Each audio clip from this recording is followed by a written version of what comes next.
pictures. Ma'am, I'm here on official police access to those business. patient files right now. You need a warrant for that. I can't release any records without legal authorization. I don't need a warrant. This is an active investigation. With respect, sir, medical records are protected under federal law. Don't make this harder than it needs to be. Just print them out. I'm not refusing to cooperate. I'm refusing to... The fluorescent lights above the record's desk hummed with a thin, electric whine, the kind that settled into the back of the skull if you stood beneath it too long. A laser printer somewhere behind the counter spat out a single page, its rollers clicking in a tired rhythm before falling silent. The clinic smelled faintly of disinfectant and paper, warm toner, alcohol wipes, and the ghost of lavender from a plug-in freshener struggling against both. The officer leaned forward, palms braced on the counter's laminate edge.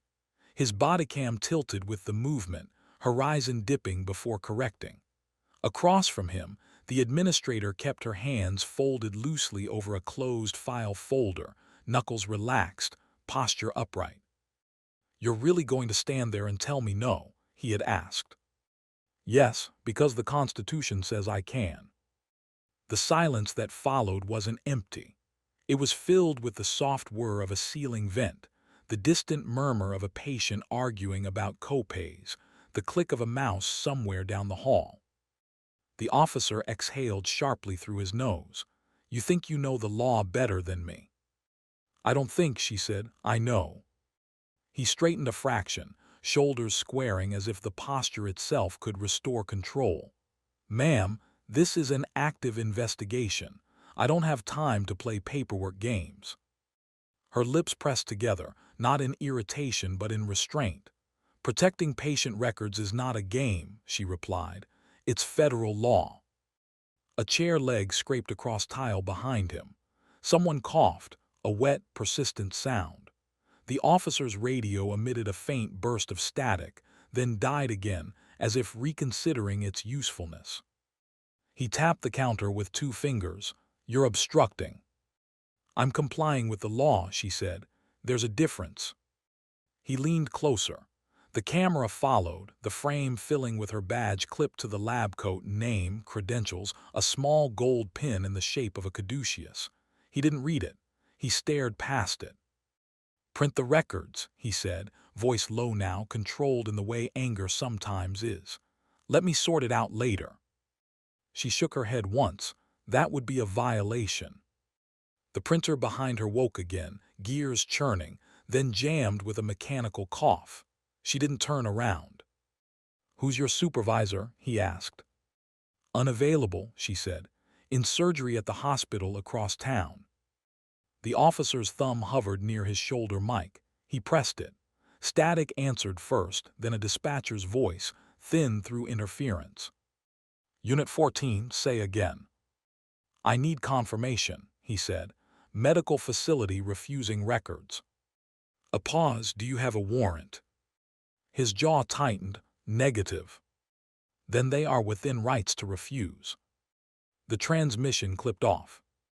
The officer stared at the radio like it had betrayed him. Behind him, the waiting room television murmured about weekend weather. A toddler's plastic toy clattered to the floor, followed by a small, frustrated wail. The administrator's fingers shifted slightly on the folder, not nervous, just present. "I'm not refusing cooperation," she said.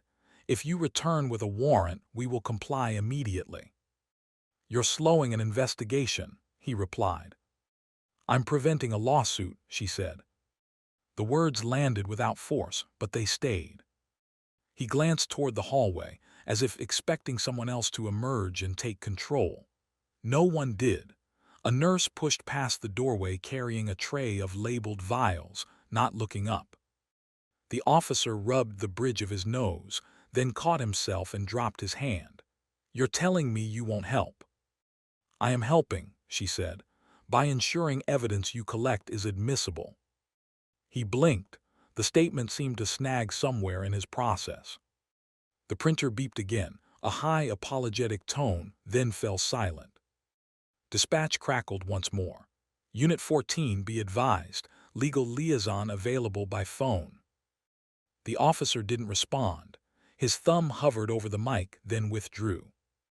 Across the counter, the administrator remained still, her calm not performative but practiced, the kind built from years of saying no in rooms where yes would have been easier. The fluorescent lights hummed on. The wall clock above the reception window clicked forward with a dry, mechanical tick that sounded louder than it should have in the fluorescent hush. The second hand stuttered, then advanced again. Behind the counter, a desktop tower exhaled a low fan whir, pushing warm air that smelled faintly of dust and heated plastic across the administrator's wrists. The officer shifted his weight from one boot to the other. The rubber soles squeaked against tile, a small, betraying sound that seemed to irritate him more than the refusal. He flattened his palms on the counter again, then lifted them, unsure what to do with his hands. "You're making this harder than it needs to be," he said. "I'm making it lawful," she replied. A patient near the waiting area cleared his throat, then coughed into a paper mask. The sound echoed down the hallway and dissolved into the hum of air vents. Somewhere, a stapler snapped shut, sharp, final. The officer glanced toward the waiting area, then back. "We're talking about a possible felony," he said. "Time matters." "Procedure matters," she said. "Otherwise, your case collapses before it reaches court." He frowned, like the sentence had arrived in the wrong language. "That's not your concern." "It becomes my concern when you ask me to violate federal privacy law," she replied. "And it becomes yours when the evidence is thrown out."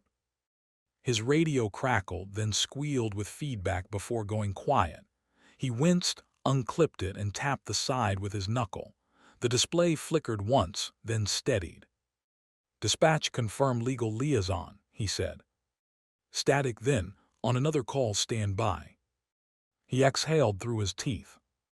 Behind the counter, the printer tray rattled as it reset itself, plastic guides snapping back into place. The administrator didn't look at it.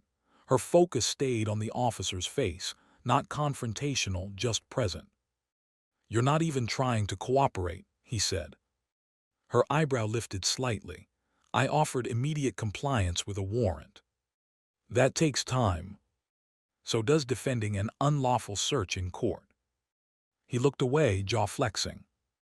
A woman approached the desk from the waiting room, prescription slip in hand. She slowed when she saw the officer leaning over the counter, eyes flicking between them. "Is everything okay?" she asked. "Please take a seat," the administrator said without turning. "We'll be with you shortly."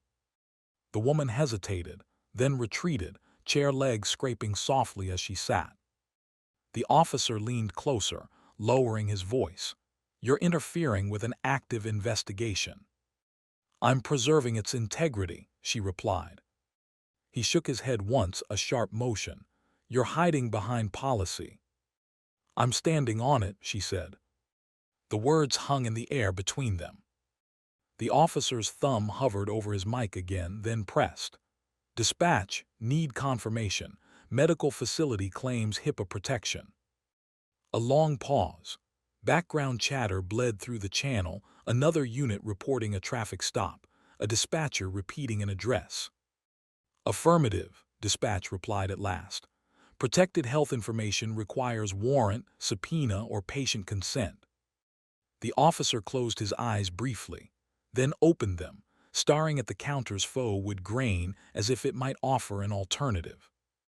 Behind him, a child's toy car rolled across the tile and tapped his boot. He looked down at it, then nudged it gently back toward the waiting area with the side of his shoe. The administrator watched the motion, something softening in her gaze, not sympathy exactly, but recognition. "You don't have to leave empty-handed," she said. "You can secure the scene, preserve the chain of custody, and return with proper authorization." He looked at her, suspicion flickering. "You rehearsed that." "I teach compliance seminars," she said. "It comes up." He stared at her for a long moment, like he was trying to decide whether the calm was genuine or strategic. The fluorescent lights hummed on. The clock ticked forward. The clinic continued functioning around them, indifferent, procedural, alive. The copy machine at the end of the hallway came alive with a grinding warm-up. its rollers turning with a slow, rubbery groan before settling into a steady churn. A strip of fluorescent light above it flickered twice, then steadied, casting a pale wash over the corridor that bled into the records area like diluted milk.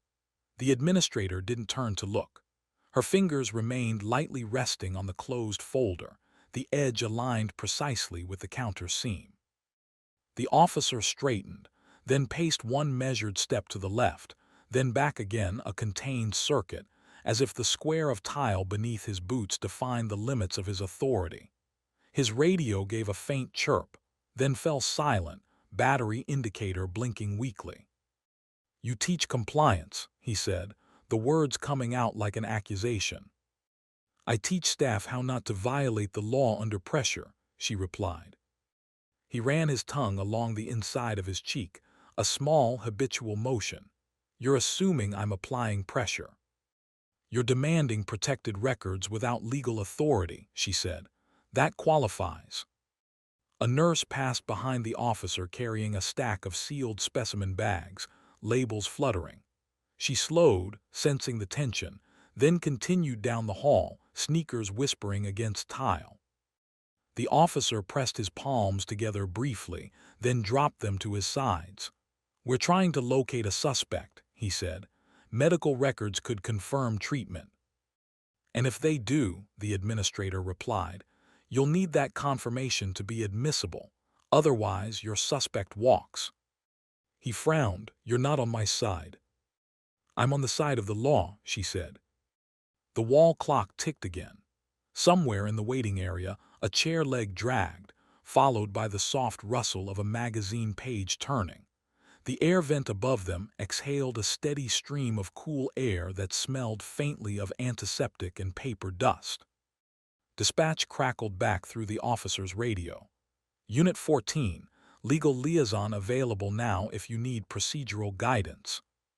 He hesitated, thumb hovering over the mic. For a moment, it looked like he might decline out of pride alone. "Patch them through," he said finally. A burst of static, then a new voice, older, measured. "This is legal. Go ahead." The officer shifted his stance, suddenly aware of the bodycam recording every syllable. "Medical facility refusing records," he said. "Active investigation." "Do you have a warrant, subpoena, or consent?" the voice asked. "Negative." "Then the facility is correct to refuse. Secure the area if necessary and seek proper authorization." The transmission ended with a soft click. The officer stared at the radio, shoulders tight. The administrator didn't speak. She waited, hands still, posture unchanged. A patient coughed sharply in the waiting room. The television murmured about traffic delays. The copy machine spit out a page with a final mechanical snap. The officer looked up. "You could have just said that," he muttered. "I did," she replied. He exhaled, long and controlled. "You enjoy this." She shook her head once. "I enjoy not being sued." He almost smiled, a reflex he caught and suppressed. Behind him, the clinic continued its quiet choreography. Footsteps, murmured questions, the beep of a barcode scanner. Life moving through policy, through procedure, through systems designed to prevent exactly this moment. The officer rested his fingertips on the counter, not leaning now, just touching, as if testing whether the boundary was still there. "What if the suspect leaves?" he asked. "Then you document," she said. "You preserve, you follow the law." He nodded once, more to himself than to her. The radio in his hand went dark, battery finally surrendering. The radio's screen went black in his hand, the last flicker of battery life surrendering without ceremony. The officer stared at the dark display for a second longer than necessary, thumb pressing the side button as if the device might reconsider. It didn't. The clinic's ambient noise filled the space the radio had occupied, the soft roll of a supply cart, the distant ring of a desk phone, the steady hum of lights that never fully turned off. He clipped the radio back onto his vest anyway. Across the counter, the administrator remained still, her posture unchanged. hands resting lightly on the folder as though they had always been there. The gold pin on her lapel caught the fluorescent light and reflected a thin line across the laminate surface between them. A patient in the waiting area stood and approached cautiously, insurance card held between two fingers. He stopped when he saw the officer, uncertainty tightening his shoulders. "We'll be right with you," the administrator said, not turning. The man nodded and retreated, shoes whispering against tile. The officer ran a hand along the edge of the counter, feeling the seam where laminate met metal trim. "So that's it," he said. "You just say no." "I say with a warrant," she replied. He let out a breath that might have been a laugh if it had reached his eyes. "Feels like the same thing." "It isn't," she said. "One protects rights, the other invites liability." The wall clock ticked again. A barcode scanner chirped from down the hall. The copy machine exhaled a final page into its tray. He shifted his weight back, creating the first real space between them since he'd stepped up to the counter. The bodycam angle leveled as his shoulders dropped, the rigid posture loosening into something closer to neutral. "You ever get tired of this?" he asked. "People pushing, demanding." "Every day," she said. "That's why the law exists." He nodded slowly, eyes moving across the records area, locked cabinets, password-protected terminals, labels aligned with practice precision. Systems built not for convenience but for protection. Dispatch crackled faintly from another unit's radio somewhere in the building, the words indistinct. The officer glanced toward the sound, then back at the administrator. "I'll document the request," he said. "Return with proper authorization." She inclined her head. "We'll be ready." He hesitated, then added, "You weren't obstructing." "I know," she said. The statement hung between them, not triumphant, not defensive, simply accurate. He stepped away from the counter fully this time. The camera frame widened, taking in the waiting room chairs, the muted television, the ordinary movement of a clinic continuing its day. The fluorescent lights hummed on, indifferent witnesses. As he reached the doorway, he paused, looking back once not at her but at the systems behind her. Locked drawers, logged access screens, the quiet architecture of compliance. Outside, the afternoon air carried the smell of hot pavement and cut grass. The door closed behind him with a soft hydraulic sigh. Inside, the administrator picked up the next patient's form. And the law, unremarkable and intact, remained exactly where it belonged.